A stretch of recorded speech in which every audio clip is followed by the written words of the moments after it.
concentration of lithium. ودي بنهتم بيها لسبب الليثيوم ده one of the drugs اللي ليها low therapeutic index. يعني احنا عرفنا عنه معلومه ان شاء الله مهمه دلوقتي ان هو ممنوع في الحوامل، والمشكله الثانيه اللي فيه ان هو عاده ليه ما يسمى باللو ثيرابيوتيك اندكس. زي ايه كده في الادويه؟ عشان تسيبوا الباب بقى وتبصوا لي شويه. ايه الادويه المشهوره قوي في المنهج اللي هي تخاف منها عشان لو عالي الليفل بتاعها في البلازما شويه تعمل توكسيك افكت؟ صح، الديجيتاليس ومجموعه ان شاء الله الثيوفيلين والاميلوفيلين نقولها ان شاء الله النهارده. تراي سايكليك انتي ديبريسنت. المره اللي فاتت تراي سايكليك انتي ديبريسنت صح. الفينيتوين بيتقال عليه one of the drugs with low therapeutic index. الليثيوم سواء الادويه دي كلها اعمل فيها ايه في العيان لو انا خايف من توكسيسيتي؟ يعني خايف الدواء ده يكون في حاجه بتزيحه من على البلازما بروتين، خايف يكون في دراج انتراكشن، اعمل ايه عشان ما يحصلش توكسيك افكت من الادويه اللي ليها لو ثيرابيوتيك اندكس؟ صح، برافو عليك. اعمل مونيتورنج اوف بلازما كونسنتريشن. يعني العيان لو انا قلقان عليه وانا بديله ثيوفيلين او ليثيوم او ديجيتاليس او غيره، اخد عينه دم كده واتابع عن طريق ان انا اقيس الليفل بتاعه في البلازما. وكل دواء خلاص بقى معروف الليفل من كذا لكذا از ثيرابيوتيك واعلى من كذا از توكسيك. الورفرين في ناس بتعتبره one of the drugs with low therapeutic index. مش كده؟ الاورال انتي كواجولانت اسمه الورفرين في ناس بتخاف منه عشان لو عالي شويه الاكشن بتاعه يعمل بليدنج. هل محتاج مني ان انا اخد عينه دم؟ يعني وانا بتابع العيان اللي بياخد وارفرين، هل محتاج ان انا اعمل زي الليثيوم والديجيتاليس والثيوفيلين واعمل استيميشن اوف بلازما كونسنتريشن، ولا عندي حل تاني اقدر اقيس بيه شغل الوارفرين؟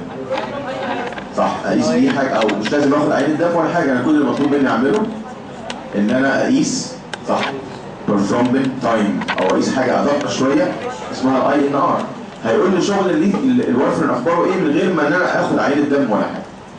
يبقى ده بالنسبه للجزء بتاع الليثيوم. خلي بالك بقى من الفاكتورز اللي ليها علاقه بالاكسكريشن.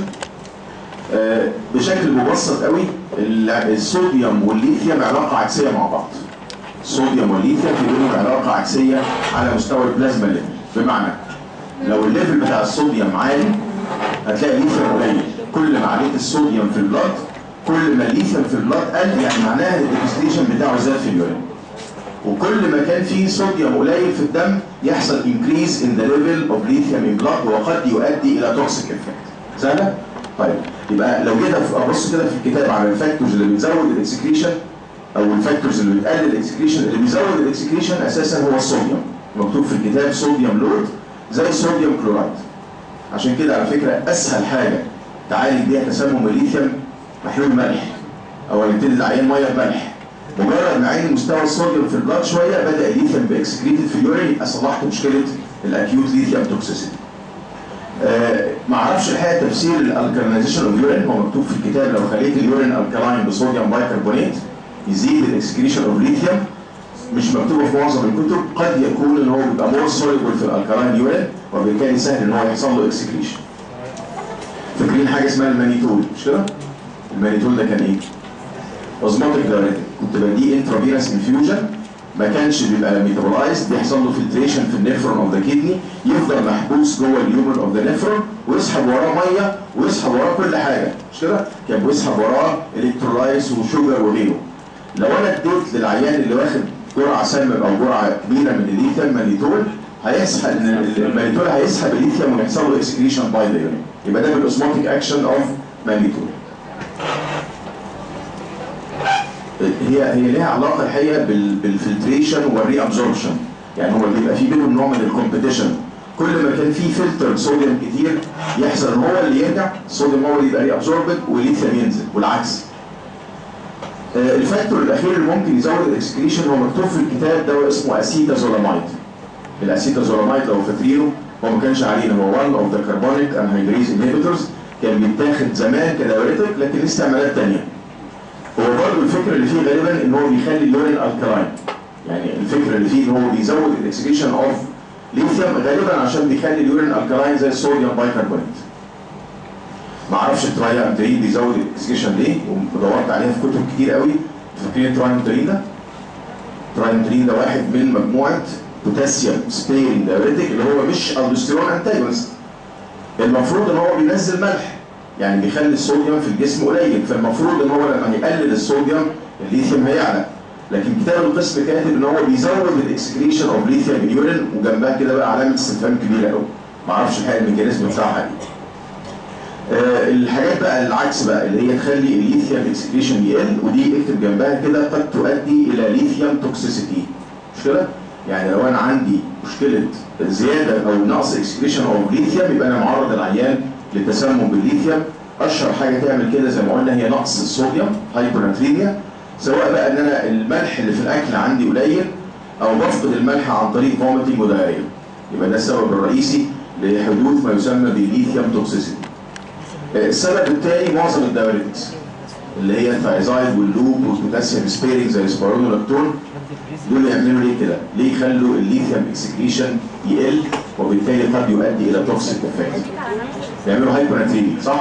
هيخلوا الليفل بتاع الصوديوم في البلاد قليل، واحنا قلنا ان في علاقه عكسيه، لو الصوديوم قليل الليثيوم هيعلى، وعشان كده قد يؤدي الى ليثيوم توكسيسيتي.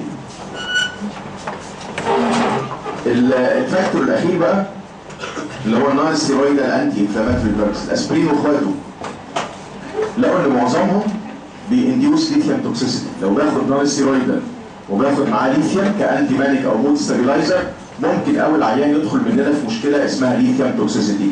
الميكانيزم از انون، يعني هو اكيد بيقلل خروج الليثيوم في اليورين، لكن ازاي بيعملها بقى الله اعلم.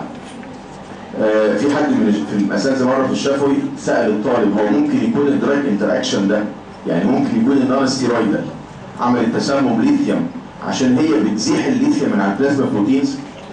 ما هو معروف ان دايما النون ستيرويدال بيزيحوا كل الادويه مش كده؟ لا يمكن يكون ده التفسير هنا، لان الليثيوم نفسه ما هواش باوند بلازما بروتين. هي الفكره كلها ان هو قلل الرينال اكسكريشن بتاعه وات ايفر بقى ده ميكانيزم. يبقى عرفنا كده الجزء بقى، خلي بالك منه، انا بصيت في اسئله الام سي كيو برضه ان شاء الله كده في كتابنا في الامتحانات السابقه، هو الليثيوم قليل قوي في الاسئله، لكن اكتر جزء ممكن اتسال فيه هو حكايه امتى يزيد الاكسكريشن وامتى يقل. الجزء بتاع الميكانيزم اوف اكشن بقى، انا قبل بس ما اقوله لك انا عايز حد يفكرني كده، هو انا في العيان اللي كان عنده ديبريشن كان هدفي ايه؟ والعيان اللي عنده مانيا او باي بولر دخل في مانيك اتاكس عايز اعمل له ايه؟ اللي عنده ديبريشن ده كانت مشكلته نقص المونو امينز، كنت عايز اعليها باي طريقه بقى اللي احنا قلناهم بقى. اللي عنده مانيك اتاكس او عنده مانيا مشكلته ان المونو امينز عاليه مش كده، فبدات تعمل له اعراض الجنون. يبقى هدفي في علاج المانيك اتاكس ان انا اعمل ديكريز. كويس؟ طيب كتاب القسم كاتب الميكانيزم بشكل مبسط قوي، وكاتب بالظبط كده ان هو بيقلل الفريكونسي اوف مانيك اتاكس او مانيا باي ديكريز ريليز اوف مونو امينز مش كده؟ يعني كاتب ان هو بيجي على النيرف كده ويقلل خروج المونو امينز، طبعا اللي هي بتهمني قوي في الموضوع اللي هو النور ادرينالين والسيروتونين ويمكن الى حد ما الدوبامين. معظم كتب الفارما بقى الكبيره مش كاتبه الجمله دي خالص، وكاتبه كلام صعب شويه وكاتبه كلام معقد ليه علاقه بسايكليك اي ام بي، يعني في ناس بتقول ان هو بيشتغل باي انهبيشن اوف ادينايل سايكليز فبيقلل السايكليك اي ام بي جوه الاعصاب. وفي ناس بتتكلم على ان هو ليه علاقه بحاجه اسمها انيسيتول ترايفوسفيت. فاكرينه؟ الاي بي 3 ده كان جاي منين؟ يعني لما يكون عندك كده ريسبتور هنا لينكد بجي كيو صح؟ الريسبتور ده لما كان بيشتغل الجي كيو ده كان بيعمل اكتيفيشن لحاجه اسمها فوسفولايبيز سي، كان بيحول الفوسفوليبيدز اللي في السيل ممبرين لحاجه بنسميها داي اسايل جليسرول اللي هو الداك وانوسيتول ترايفوسفيت، والاثنين بيعملوا اكشن، الاثنين دول سكند ميسنجرز بيعملوا اكشن جوه الخليه. معرفش انتوا عارفين بقى في البايوكيمستري الاي بي 3 ده مصيره ايه بعد كده؟ هو اسمه انوسيتول ترايفوسفيت صح؟ بيتحول بعد كده لحاجه اسمها انوسيتول بايفوسفيت، وبعدين يتحول لحاجه اسمها انوسيتول مونوفوسفيت، وبعدين يدينا انوسيتول عشان يرجع تاني يشترك في تكوين الفوسفوليبيدز اوف ذا سيل ميمبرين. يعني كأن الاي بي 3 ده ليه سايكل كده، الكلام ده على فكره مش مهم. احنا كل اللي مطلوب مننا نعرف بس ان هو بيمنع الريليز اوف مونو امينز، لكن الكلام ده الحقيقه في معظم الكتب مش مكتوب خالص. هو مكتوب ان هو بيعمل ديبليشن للاي بي 3 لان هو بيخلي الاي بي 3 ما يرجعش تاني يتحول لانوسيتول باي ولا انوسيتول، وبالتالي منع الشغل بتاع السيل ممبرين فوسفوليبيدز، فمع الوقت بيحصل ديبليشن اوف اي بي 3. نعم؟ لا ما خلاص، ما هو ده سكندري ميسنجر، هو ده اللي عامل مشكله الزياده بتاعت المانيك اتاكس، الاجريشن والفايولنس والكلام الكتير، الاعراض. فبيقال ان المشكله كلها في الاي بي 3. احنا لما بندي الدواء ده كان احنا بنعمل ديبليشن اوف اي بي 3، لكن احنا مطالبين بس بالمعلومه بتاعت الكتاب دي ان هو بيشتغل باي انهبيشن اوف ريليز. وكان في ناس بتقول لك ان هو بيعمل كده ان هو بيكمبيت مع الصوديوم. انت متخيل لما الصوديوم يدخل جوه نيرف بيعمل فيه ايه؟ ديبولايزيشن، فيروح مدخل وراه كالسيوم، فالكالسيوم ده يعمل ريليز الكيميكال بروكسيميتي. كان النظريه بتاعت زمان كده ان انا لما بدي ليثيوم بيكمبيت مع الصوديوم، الصوديوم ما دخلش جوه العصب وبالتالي ما حصلش ريليز اوف ذا كيميكال ترانسميتر. يبقى ده بالنسبه لنا كده الميكانيزم المطلوب مننا في الليثيوم. الجزء بتاع الاستعمالات مفيش حاجه كتيره تتقال، هو انتي مانيك بقى بيتاخد في علاج الناس اللي عندهم 100، وللمره الاخيره لو كانت ال100 دي اكيوت هو بيشتغل متاخر، فلازم احط معاه انتي سايكوتيك اصلح الاعراض لحد ما يشتغل الليثيوم. استعمال نمره 2 امنع ما يسمى بالمانيك ديبريسيف اتاكس، العيان اللي هو بيتحول من اعراض الديبريشن لاعراض الجنون، انا بدي الدواء ده عشان امنع المانيك بيريود او المانيك ستيت بتاعه الباي بولر. كتاب القسم كاتب معلومه ثانيه بقى برضه مزعجه جدا، ان هو بيتاخد في البروفيلاكسيس اوف ريكارنت اندوجينوس ديبريشن. ايه الازعاج اللي فيها بقى؟ هو الديبريشن ده مشكلتنا ايه؟ مونو امينز قليل، صح؟ وهو بيشتغل ازاي؟ يعني المونو امينز، يبقى ده المفترض ان هو يعمل اكتئاب ويزود اعراض الاكتئاب. هو في كتب كاتبه صراحه كده has no effect on endogenous depression، في كتب كاتبه ان الاكشن بتاعه on depression is minimal. الكتاب المرجع بتاع القسم عندنا كاتب ان احنا لو اديناه in small doses may prevent the attacks of endogenous depression. جمله كده اعتراضيه وملهاش لا تفسير ولا ميكانيزم ولا حاجه، بس مكتوب كده ان احنا لو اديناه بجرعات اقل من جرعات علاج المانيك اتاكس او الباي بولر يمكن يقلل الفريكونسي اوف ديبريشن. لكن اعتقد ان هو يعني من الحاجات اللي مش مؤكده ومعرفش الحقيقه اذا كانت يعني مش مشكله، اعرف بس ان هو انتي مانيك ومود ستابيلايزر. الاستعمال الاخير بقى ان هو يقلل الاجريسيف بيهيفير والفايولنس اتيتيود اوف بريزنرز. يعني بيقال ان الناس زمايلنا اللي سافروا امريكا وكده بيقال ان هو بيتاخد في بعض السجون الامريكيه اللي فيها بقى عتاد المجرمين يعني، فبيدوا الدواء ده عشان يقلل الاجريسيف اتيتيود بتاعهم، يقلل السلوك العدواني والشراسه والكلام ده، عشان بيقلل المونو امينز. فاكرين المره اللي فاتت الناس اللي بياخدوا SSRIs حصل لهم ايه؟ الناس اللي كانوا بياخدوا سيلكتيف سيروتونين دي ابتيك انهبيتور لما كان بيعلي السيروتونين شويه يحصل اجريشن وفايلنس، ويتهيأ انهم عايزين ينتحروا وتطلع المشكله ان هي مش انتحار، ان هو بقى اوفر سيلف كونفيدنت وبيعمل حاجات متهوره. فغالبا الناس اللي عندهم اجريشن عالي قوي ده هو شكل من اشكال اعراض المانيك اتاكس، فبيدوا الدواء ده عشان يقلل الاجريسيف بيهيفير بتاعه. الحاجه الثانيه بقى المهمه في الاسئله ان شاء الله زي ما قلنا كده الفاكتورز اللي ليها علاقه بالاكسكريشن هنقراها كويس. الادفيرس افكتس لو اتسالنا في الليثيوم يبقى هم الجزئين دول، امتى يزيد وامتى يقل، والحاجه الثانيه الادفيرس او التوكسيك افكت بتاعه. هو توكسيك ولا مش توكسيك؟ توكسيك ليه بقى؟ عشان فيري لو ثيرابيوتيك اندكس، فاحتمال التسمم فيه عالي جدا. الاعراض بتاعته او الاعراض الجانبيه بتاعته هي كتير الحقيقه، هي 10 ويمكن في اكتر من كده في بعض الكتب يعني. الموست كومن توكسيك افكت او سايد افكت ليه CNS تريمورز، اكتر حاجه بتحصل كاعراض جانبيه احصائيا كده العيان يجي له تريمورز، وممكن يجي له كونفيوجن، يعني يبتدي يبقى كونفيوزد كده في الزمان والمكان والاشخاص. حكايه بقى ديسكاينيزيا برضه دي من الحاجات اللي تعبتني جدا. الديسكاينيزيا دي معناها ايه؟ abnormal involuntary movement، مش كده؟ زي الكوريا وزي الاثيتوزس، فاكرين الكلام ده؟ الكوريا اللي هي كدانسينج لايك موفمنت، والاثيتوزس كانها رايتنج موفمنت. دي حصلت مع انهي دواء؟ مع ال دوبا، لما اداني دوبامين في البرين وبدا الدوبامين يعلى، مش كده؟ العيان اللي كان عنده باركنسونيزم كانت مشكلته اللي مش عارف يتحرك، صح؟ لما ادينا له دوبا وبدا الدوبامين يعلى زياده عن اللزوم بدا يعمل حركات لا اراديه اللي هي بنسميها ديسكاينيزيا. بالظبط، المفروض ان الدواء ده بيقلل الريليز اوف دوبامين، صح؟ وبالتالي صعب قوي ان يكون بيعمل ديسكاينيزيا. وعلى فكره هي ملهاش اي ذكر في الكتب الكبيره، يعني مش مكتوبه خالص ولا في الاسئله ولا حاجه، وانت عليك تعرف انه بيعمل تريمورز وبيعمل كونفيوجن، ده على مستوى CNS، لكن الديسكاينيزيا الحقيقه دي مشكوك في امرها جدا يعني. العيب نمرة 2 ده عيب very characteristic، بيعمل physiological enlargement of thyroid gland، يعني يعمل زيادة في الحجم بتاع الغدة من غير ما يأثر قوي على وظائف الغدة. يسموها ايه دي؟ جويتر، مش كده؟ ده من الأدوية اللي ممكن تعمل جويتر، ونادرا ما بيعمل هايبوثايروديزم. يعني هو ممكن يكبر بس السايز، مفيش بقى لا عندنا نقص ولا زيادة في الثيرويد اكشن، ولكن المشكلة الثانية الأقل يعني احتمالا ان هو يعمل فعلا هايبوثايروديزم. المشكلة نمرة 3 على كارديو فاسكولار، مكتوب في الكتاب بتاعنا ديبريس ساينس نود، يعني بيعمل ديبريشن في الاس اي نود، صح؟ يعني بيعمل ايه؟ صح؟ معرفش ليه كتبها كده الحقيقة، يعني ليه ما قالش كده صراحة بيعمل براديكارديا وخلاص، هو يعني منقولة غالبا من كتاب ما، فبيعمل الجملة مكتوبة كده انه بيعمل ديبريشن اوف ذا اس اي نود، فبيعمل غالبا براديكارديا.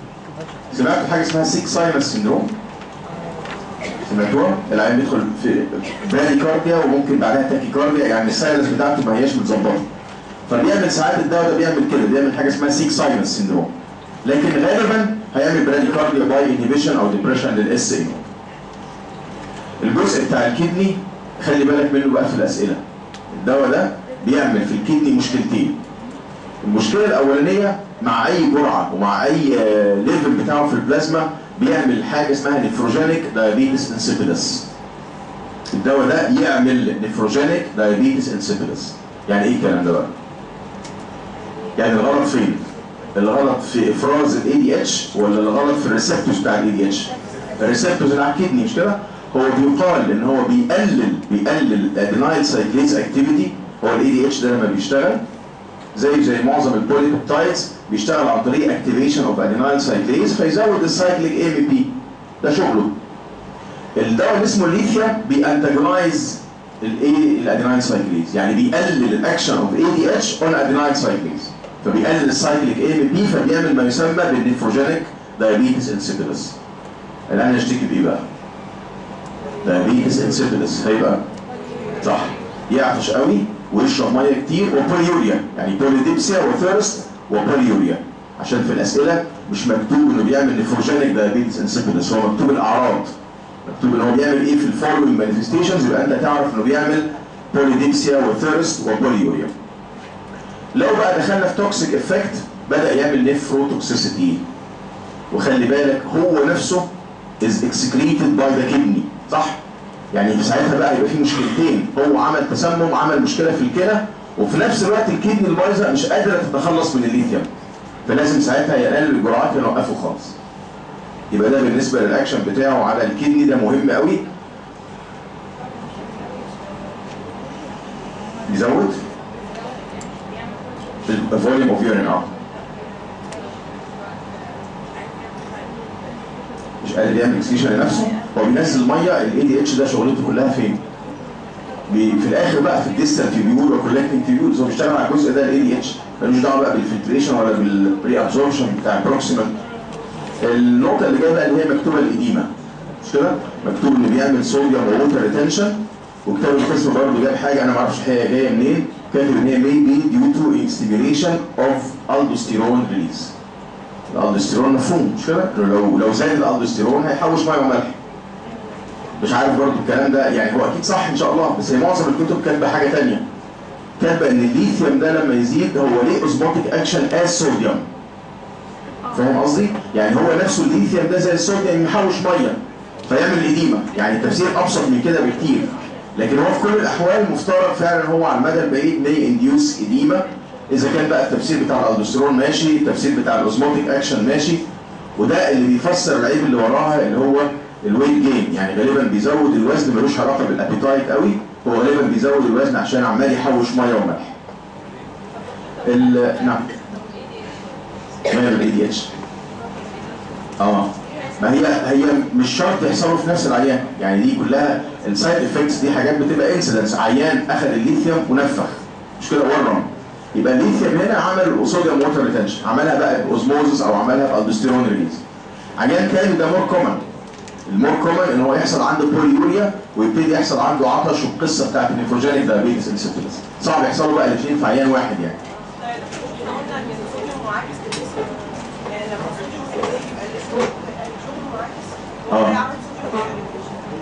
هيحصل ايه؟ هو عمل ازاي صوديوم بوتنشال؟ لا، ما انا بقول لك هو التفسير اللي فيه، هو ده تفسير كتابنا مش كده؟ ان هو عمل زياده في الالدوستيرون فالصوديوم زاد فحوش ميه مش كده؟ انت قصدك بقى ان هو لما الصوديوم يزيد الليثيوم هيقل. ماشي ماشي، ما اختلفناش، بس هو انا بتكلم على تفسير الاديمه نفسها، ما هوش غالبا نتيجه الدوستيرون، هو نتيجه ان الليثيوم هاز اوزموتيك اكشن از صوديوم، هو نفسه اللي بيحوش ميه، ملوش علاقه بالصوديوم بقى. العيب اللي بعد كده الالرجي، بيعمل حاجه اسمها اكني فورم ايرابشن. اكني فورم اللي عارفين معناها؟ عارفين الاكني اللي هو حب الشباب، بيعمل شكل على الجلد كده زي حبوب الشباب، وبيعمل حاجه اسمها فوليكيولايتس. يعني فوليكيولايتس انفلاميشن اوف ذا هير فوليكلز. خلي بالك منه بقى في البريجنسي زي ما قلنا من شويه، هو بيعمل كيراتوجينيك اكشن، وحتى كمان في اللاكتيشن ممكن يعمل مشاكل لان هو بيبقى اكسكريتد ان بريست ميلك، فممكن ياثر على البيبي اثناء الرضاعه، وبيعمل نوع من الهبوط الحاد يقول عليه ليثرجي. الطفل بيبقى فلاسد كده والماسل تون عنده قليل ونشاطه قليل قوي، ده يقول عليه ليثرجي. ممنوع طبعا ان هو يتاخد في البريجنسي او اللاكتيشن. العيب التاسع هي ما هوش عيب، هو حاجه حلوه يعني، هو بيعمل ليكوسايتوزس. لقوا ان الدواء ده بينديوس غالبا البون مارو فورميشن بتاع الليكوسايتس، فبيعلي النمبر اوف ليكوسايتس. حاجه كويسه مش كده؟ عشان كده هو بيستخدم حاليا في ايه بقى؟ يعني سيبك من الجنون بقى وسيبك من المانيك والبايبولر والحاجات دي، هو بيستخدم في الليكوبينيا. لو واحد عنده بون مارو ديبريشن عنده ليكوبينيا، بيدوا احيانا ليثيوم تو انديوس البون مارو فورميشن. يبقى ده من العيوب. عارفين عيب من العيوب دواء معين كان بيعمل عيب معين فاستعملوه في استعمال تاني، يعني ده الدواء ده بيعمل ليكوسايتوزس مش كده؟ فبدأوا ياخدوا السايد افكت ده في علاج الناس اللي عندهم ليكوبينيا. في دواء تاني كان بيعالج هايبرتنشن، بس لقوه بيطلع شعر، فبدل ما يعالج الضغط بقى بيعالج الالوبيشيا. يعني يعني الابحاث العلميه لو لقينا سايد افكت معين ممكن ينفع كاستعمال، ودي حاجه موجوده في الفارما، انك انت بعد ما بتنزل الدواء في السوق بتتابع لمده بقى 10 15 سنه كده حاجه اسمها فيز 4 في الدراج ديفلوبمنت. ممكن في الفتره الطويله دي بقى والاستعمال الدواء على نطاق واسع قوي ممكن تلاقي حاجه يسموها unexpected use، يعني انا بستعمل الدواء في حاجه ما كنتش متوقع ان هو يستخدم فيها. العيب الاخير بقى في الدواء ده انه بيعمل sexual dysfunction، بيقلل السكشوال ديزاير او السكشوال اكتيفيتي. مين عمل كده قريب؟ مين الادويه اللي لما اتاخدت قللت السكشوال ديزاير؟ اخر حاجه خدناها بالجغرافيا كده يعني SSRI صح؟ سيلكتيف سيروتونين ريابتيك انهبيتورز، من الادويه برضه ممكن تعمل سنترال افكت، يعني بتقلل السكشوال ديزاير غالبا عن طريق شغل على CNS. خلصنا بقى من الليثيوم بقى قراءه سريعه كده، واللي مش هيلحق يقراها طبعا اللي هو كلنا يعني يبقى يبص في اسئله الMCQ بتاعته، وان شاء الله مش هيحصل اكتر من كده يعني. السايكوتوميمetics ما اعرفش هي اتشرحت ولا لا، بس هي ممكن في 5 دقائق كده نقولها قبل ما نقول CNS stimulants.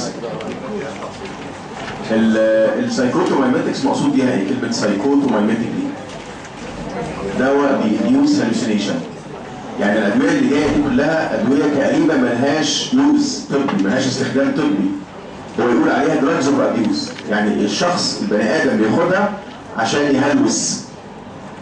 طبعا اشهرهم مجموعه بنسميها مجموعه الكانابينويدز او الكانابيس، اللي هو الحشيش ومعاه حاجه اسمها البانجو، طبعا مختلف شويه، هم كلهم على فكره نباتات. لا الفرق في النبات نفسه، والفرق في طريقه التصنيع. يعني الحشيش ده بيبقى طريقه تصنيعه ارقى شويه من البانجو، البانجو بيتاخد النبات كله على بعضه كده باللي فيه بقى بالكنابس بالحاجات الغريبه اللي فيه، فبيعمل مشاكل على CNS. الحشيش بيتاخد منه جزء معين من النبات. والماريجوانا اللي هي زي الحشيش كده عندهم في بلاد بره حاجه برضو ارقى شويه، يعني متصنعه بطريقه احسن شويه، بس هم كلهم طبيا نفس الفكره، كلهم عباره عن كانابينويدز. دول بيشتغلوا ازاي بقى؟ يعني الحشيش ده بيعمل الاكشن بتاعه عن طريق ان هو بينشط ريسبتورز، يمكن قلناها مره قبل كده في البرين او في CNS اسمها الكانابينويد او الاندو كانابينويد ريسبتورز. يعني في مره كده كنا بنتكلم اظن عن البنزودايازيبينز وقلنا ان الحشيش ده من الحاجات الغريبه اللي اكتشفوها ليه ريسبتورز في CNS، وطبعا مش حجه، يعني مش تنزل بقى تقول اصل احنا الحقيقه اكتشفنا ان في ريسبتورز فاكيد بقى لازم نشغلها وما نسيبهاش قاعده كده يعني.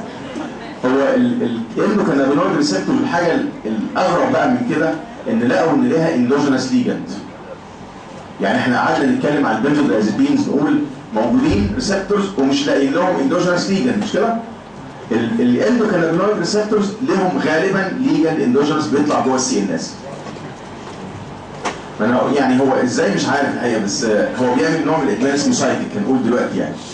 الاندوكانابينويد ريسبتورز موجوده مينلي في السي ان اس، موجوده يمكن غالبا بره السي ان اس كده في الليمفويد سيستم. الليجند اللي اكتشفوه جوه السي ان اس اللي بيشغل الكانابينويد ريسبتورز اسمه اناندامايد.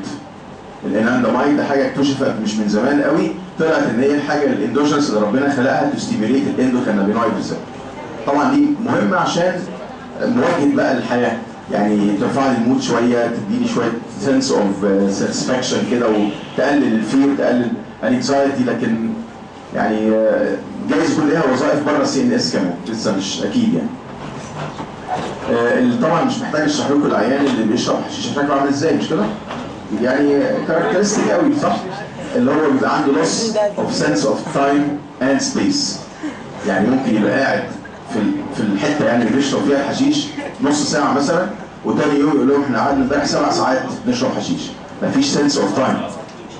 موجود. او اي حاجه بيعملها، يعني في المصريين عندهم هوس بموضوع الحشيش ده، لان هو بيقال ان هو بيزود قوي السكشوال اكتيفيتي. وده كلام مش مظبوط. هو كل اللي حصل ايه؟ ان هو افتكر انه بدل ما كان قاعد مثلا في سكشوال انتركورس شويه مثلا دقائق، هو فاكر ان هو قاعد عدد يعني ساعات، ودي مش حقيقه، هو وهم يعني. فعشان كده دي من الحاجات على فكره اللي مخليها الحشيش في مصر فيري كومن. الاحساس ان هو بيزود السكشوال باور والسكشوال اكتيفيتي والكلام ده كله كلام فارغ. حكايه بقى ان هو بيعمل مشكله في السبيس، في المسافات، تقدير المسافات بالظبط، مشهوره جدا في السواقه. يعني هو سايق بعد ما يخلص بقى القعده بتاعته ومروح البيت، فهو شايف الشجره او شايف العمود، بس هو بيتهيأله هو لسه بدري يعني، فيكمل لحد ما يلبس طبعا الاتاكس بتاعت اليوفوريا جامده قوي بتاعت الحشيش، والان كنترول لافتر دي حاجه مشهوره جدا، الضحك على الفاضي بقى، واي حد يقول اي حاجه تلاقي الناس كلها بتضحك بتاع. اللي شارب الحشيش بيبان عليه قوي من عينيه على فكره. بتبقى شويه مدرياتك، بس فيري كونجستد، الكونجكتيفا بتاعته بتبقى كونجستد بشكل كبير قوي. الماده الفعاله على فكره في الحشيش يمكن ما اعرفش معناها قبل كده ولا لا، اسمها تترا هيدرو كانابينول. اسمها تترا هيدرو كانابينول، ده الاكتف انجريدينت اللي موجود في الحشيش، غالبا هو اللي بيشغل الريسبتور وبيعمل كل الاكشنز دي. الحشيش نفسه ليس له استخدام في الطب، لكن في دواء سمعناه في الانتي ايميتكس لو فاكرين، كان اسمه درونابينول. ده كان بيتاخد كانتي ايميتك بالذات في الناس اللي عندهم فوميتنج ديو تو كانسر كيموثيرابي. السؤال بقى اللي احمد بيسال عليه، الحشيش بيعمل ادمان ولا لا؟ الحشيش بيعمل غالبا سايكيك ديبندنس وليس فيزيكال ديبندنس. يعني الناس اللي متعوده على الحشيش ده على فكره دي مش حاجه حلوه، يعني كلهم فرحتوا قوي، لا هي مش حاجه حلوه خالص.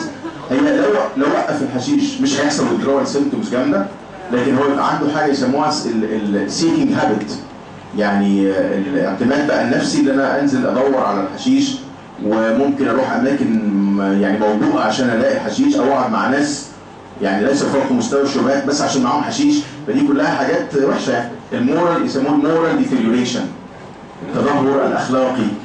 وفي ناس على فكره في الطب النفسي بيعتبروا ان السايكيك ديبندنس اوحش من الفيزيكال. يعني كونك معتمد على حاجه سايكيك دي بقى وبتدور عليها وبتعمل تصرفات غريبه عشان تجيبها، دي حاجه مش كويسه يعني. فاتصدمتوا صح؟ طيب يبقى الحشيش بلاش، رغم ان هو ما بيعملش ادمان بمعنى الادمان، لكن هو بيعمل سايكيك ديبندنس، وده حاجه في منتهى الخطوره. الادويه الثانيه بقى اللي هي برضه تستخدم فور ابيوز وليس استخدام طبي، في عندنا حاجه اسمها لايسيرجيك اسيد داي ايثايل امايد، اسم اختصارا كده LSD. وعلى فكره ده لو فاكرين الارجوت الكالويدز بتوع الترم الاول، الارجوتامين والارجوتوكسين، كانوا كيميائيا ديريفاتيفز اوف لايسيرجيك اسيد داي ايثايل امايد. يبقى هم شبه الارجوت في التركيبه، شبه الارجوت الكالويدز كيميكالي. كتاب القسم كاتب ان هم بيشتغلوا سنترالي على السيروتونين ريسبتورز كاجونست، وبريفرالي كانتاجونست. ما يهمناش قوي بريفرال، هم بيشتغلوا على CNS، بيشتغلوا على السيروتونين ريسبتورز. وكلكم فاكرين قصه السايكوزس مش كده؟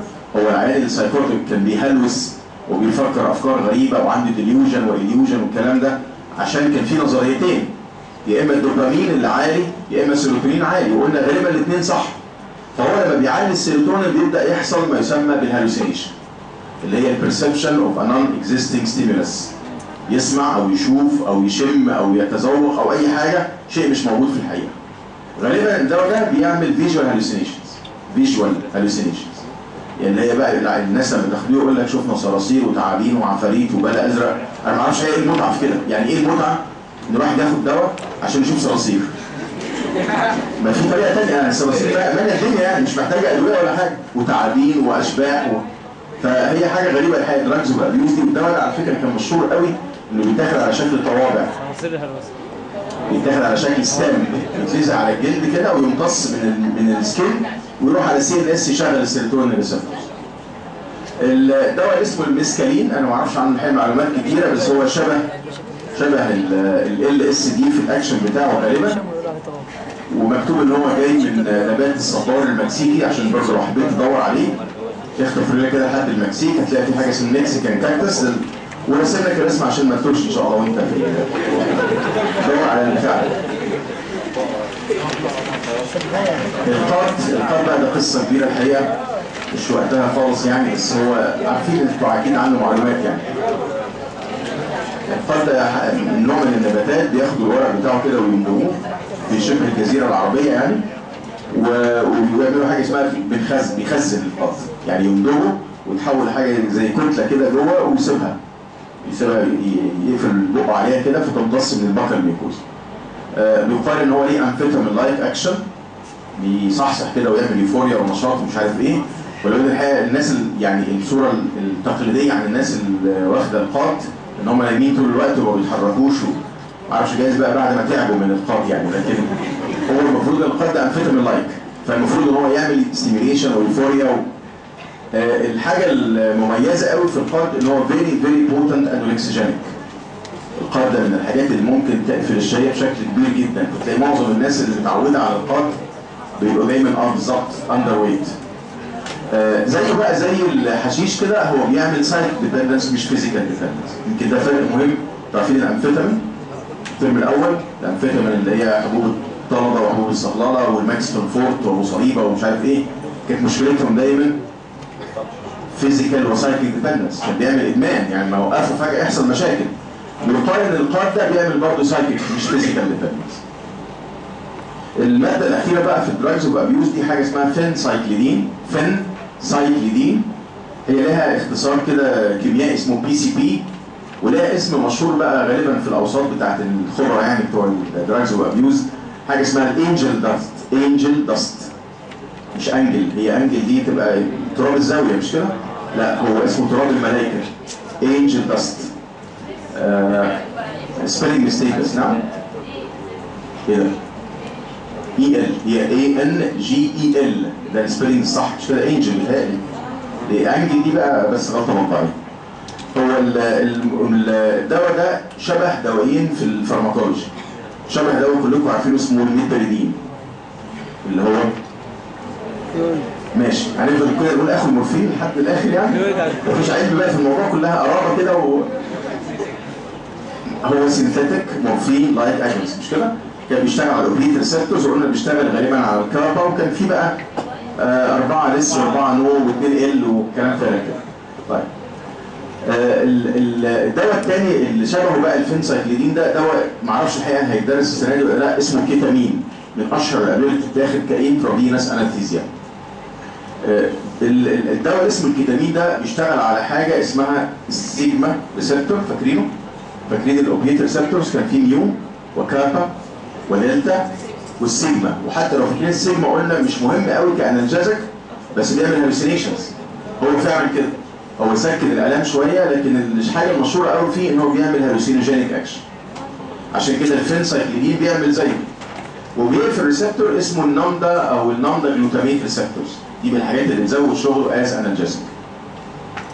لو اخذنا بقى ان شاء الله الكيتامين، هقول لك ان هو بيتاخد في العمليات الجراحيه الصغيره اللي فيها بين، لانه بيعمل حاجه اسمها ديسوشيتيف انستيزيا. ديسوشيتيف دي مقصود بيها العيان ما بيبقاش unconscious، العيان ما هواش فاقد الوعي ولكنه detached from the environment، مش دريان باللي بيحصل حواليه خالص. مشكلته بقى بعد العمليه بيحصل منه هالوسينيشن. ويمكن مره كنا بنتكلم في التخدير كده وقلنا لو ما حصلش امنيزيا كويسه في التخدير بيطلع العيان عنده هلوسه. مش عارف فاكرين ولا لا، يطلع العيان يشتكي ان هم ضربوه في العمليه، او لو سيده قلت لك حاولوا يعتدوا عليا، او كانوا عايزين ياخدوا كليه وانا منعتهم، اي كلام بقى. ده بيبقى عباره عن هالوسينيشن لان مفيش الامنيزيا المطلوبه اثناء التخدير. من اشهر الادويه اللي بتعمل هالوسينيشن بعد العمليات حاجه يسموها ايمرجنس فينومينا، الدواء اللي اسمه الكيتامين. يبقى ده بما انه شبهه بقى كده فبيعمل نفس مشكله الهالوسينيشن. وكلها في الاخر بقى دراجز اوف ابيوز، مش تهمناش قوي. اخر بقى حاجه في السي ان اس ان شاء الله هي موضوع اسمه CNS ستيمولانتس، هو يمكن في المحاضرات متاجل شويه بس احنا هنخلص منه بقى باذن الله دلوقتي عشان ما يبقاش فاضل عندنا حاجه في السي ان اس. نعم؟ والله لو اتعمل خلاص خير وبركه يعني. اشك يعني ده من الموضوعات الحقيقه المهمه في السي ان اس واحتمالاته في اسئله الامتحان كبيره. يعني انا ممكن اتوقع مثلا الانتي ديبريسنتس مش مهمه، يمكن الانتي سايكوتكس برضه يتحدد فيها حاجات، لكن CNS ستيمولانتس ميثايل زانتين صعبه شويه. لا هو انا ما لقيتش حد يديني معلومه مؤكده الحقيقه. هو انا اللي عرفته ان هم فجاه كده بعد الامتحان اللي انتم امتحنتوه مش سابوا، هم خلصوا كل الحاجات الانتي اللي احنا قلناها. يعني انتي انكزايتي خلصت، والانتي ديبريسنتس والانتي سايكوتيك والانتي ايبيليتيك والانتي باركنسونيا. فجاه اظن كان في اسبوع. برضه مش قادر افهم ازاي، يعني مش قادر احسبها حتى لو بنقرا كده بس قرايه برضه هيبقى صعب يعني. ففي كل الاحوال يعني احنا هنعرف في الاخر بقى ايه اللي اتلغى وايه اللي ما اتلغاش لما الدكتوره منى تعمل محاضره الاورينتيشن يعني. لكن السي ان اس ستيمولانتس هي متاجله في الجدول لقدام شويه، بس اعتقد انها صعبه تتذاكر لانها من الموضوعات اللي ليها اهميه وتكرار كتير قوي في الامتحان. هم مين؟ ما احنا معاهم برضه، احنا مش بس هم دي بحس ان احنا لا احنا شغالين في المدرجات في المحاضرات انتي بايوتكس. إذا كانت خلصت برضه هي بدأت يوم الأحد، ما كانتش تكون خلصت برضه يعني مش. دكتور الأنستيزيا معانا؟ الأنستيزيا هنعرف برضه محمد، هو اللي قال الخبر اللي كله خلص ده قال بما فيها الأنستيزيا، بس أنا برضه مش متأكد أوي. مش متأكد الأنستيزيا اتقالت ولا لا. هي بص عموما الأنستيزيا لو علينا هيبقى بوينتس. يعني في الانهاليشن هناخد دواء اسمه هالوثين ونيترس اوكسايد وكام نقطة مقارنة بينهم. لو انترافينس هنبقى خدنا خلاص البنزودايازيبينز وخدنا دواء اسمه ثايوبنتول تبع الباربيتوريتس، ويبقى فاضل لنا يمكن دواء زي الكيتامين. فالموضوع مش هيبقى موضوع كبير الانستيزيا خالص. احنا بس عايزين نبتدي ان شاء الله نتكلم على السي ان اس ستيمولانتس. ممكن بس يا جماعه حاجه مسميها السي ان اس ستيمولانتس احنا بنقسمها على حسب طريقه شغلها او مكان شغلها. في مجموعه منهم بتشتغل على السيريبرال كورتكس اسمهم سيريبرال كورتيكال ستيمولانتس. ودي دايما تعمل حاجات كومن قوي. يعني اي دواء بيعمل ستيميوليشن على السيريبرال كورتكس بيعمل غالبا يوفوريا، وبيعمل حاجه اسمها ويكفولنس واليرتنس، يعني يخليك مصحصح ومركز.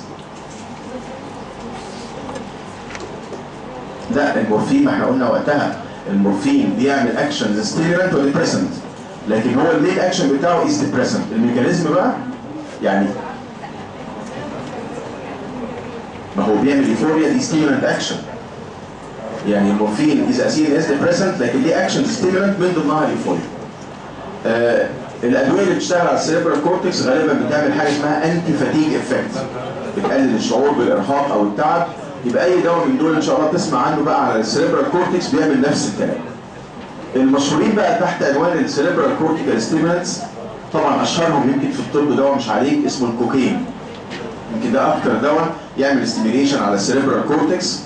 ويمكن بقى احنا معلوماتنا في الكوكين خلاص يمكن المطلوب مننا عرفناه ان هو سيمباثومايميتك اندايركت، وانه لوكال انستيتيك، وانه بيعمل سي ان اس ستيميليشن. حد عارف بيعملها ازاي؟ الميكانيزم اوف اكشن اوف سيروتونين، بيمنع النيورونال ابتيك بتاع السيروتونين والنور ادرينالين. عشان كده تراي سايكليك قالوا عليهم اللي بيهاف كوكين لايك اكشن. الامفيتامين طبعا من اقوى الادويه اللي تعمل سي ان اس ستيميليشن. الاتروبين كان ليه ستيمولانت اكشن وديبريسنت اكشن، لكن كان بيستيميليت السيريبرال كورتكس. في دواء في كتاب القسم اسمه ميثايل فينيديت. الدواء ده امفيتامين ديريفاتيف، والدواء ده بيستخدم في الطب مش عشان بينشط السي ان اس، ده بيستخدم في الطب في الاطفال اللي عندهم attention deficit disorders، الناس اللي عندهم مشكله في الانتباه والحركه الزياده اللي قلنا عليها دي مره. ده بياخدوا يا اما امفيتامين والاحسن منه ميثايل فينيديت. وكان في ادويه قلناها المره اللي فاتت في علاج الدبريشن كانت اللي هي بتمنع النور ادرينالين ابتيك، كانت بتتاخد حاليا في علاج الاتنشن ديفيسيت ديس اوردرز. طبعا مشكلتنا بقى النهارده باذن الله، او يعني كلامنا كله النهارده هيبقى على مجموعه الميثايل زانتينز اللي هو الكافيين والثيوفيلين والثيوبرومين. البرين ستيم ستيمولانتس ملهاش اي قيمه في الطب دلوقتي، اسمهم الاناليتكس. دراجز ده ستيميليت ذا ريسبيراتوري سنتر والفازوموتور سنتر اللي هم اهم السنترز الموجوده عندنا. كانوا بيستخدموا زمان ليه؟ او في ايه؟ لما يحصل ديبريشن في ريسبيراتوري سنتر، لما اخد توكسيك دوز من دواء ويموت بسبب ديبريشن في ريسبيراتوري سنتر. مين الادويه المشهوره اللي بتعمل ديبريشن في ريسبيراتوري سنتر؟ صح، الاوبيويدز، المورفين والهيروين وكل الادويه اللي شبهه. وايه كمان؟ ايه كمان؟ باربيتوريتس، صح، الباربيتوريتس. ايه كمان؟ لا، الاتروبين ستيمولانت هو يعمل ديبريشن في التوكسيك دوز، لكن الاتروبين از سي ان اس ستيمولانت بما فيها الفيتال سنترز.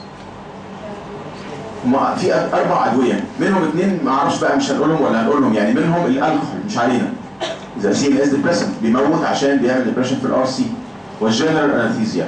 يعني اشهر 4 ادويه يعملوا death due to depression of respiratory center مجموعه الاوبيتس والباربيتوريتس اللي احنا اخذناهم مع الهيبنوتكس والالكحول والمجموعه التخدير الكلي جنرال انستيزيا.